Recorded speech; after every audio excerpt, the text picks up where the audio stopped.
ქართველების პროტესტი უცხოეთში დღეს ემიგრანტებმა მთელი ევროპის მასშტაბით არჩევნებში მონაწილეობის უფლების მიღების მოთხოვნით საპროტესტო აქციები გამართეს. ემიგრანტების მთავარი მოთხოვნა დამატებითი საარჩევნო უბნების გახსნა. საპროტესტო აქციების მონაწილეებმა საკონსულო აღრიცხვაზე დასადგომად საჭირო ანკეტების შევსება დაიწყეს. ქვეყნის საზღვრებს გარეთ მცხოვრებმა ქართველებმა აქციები ევროპის სხვადასხვა ქალაქში გამართეს.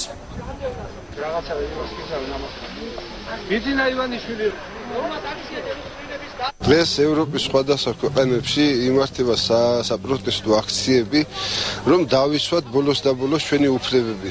მოგცენ უფლება დღევანდელმა ხელისუფლებამ, რომ მივიღოთ ნორმალურად არჩევნებში მივიღოთ მონაწილეობა. მოვითხოვთ ხელისუფლებისგან ქართველ ემიგრანტებს, საქართველოს მოქალაქეებს მოგვეცეს არჩევნებში მონაწილეობის საშუალება. გაიხსნას დამატებითი საარჩევნო უბნები და არ დაიკარგოს 1,5 მილიონი ემიგრანტის ხმა. მოვითხოვთ საფრანგეთში მცხოვრები ემიგრანტები, რომ სხვადასხვა ქალაქებშიც გაიხსნას დამატებით საარჩევნო უბნები, რადგან ყველას მიეცეს იმის საშუალება, რომ მივიღოთ მონაწილეობა არჩევნებში.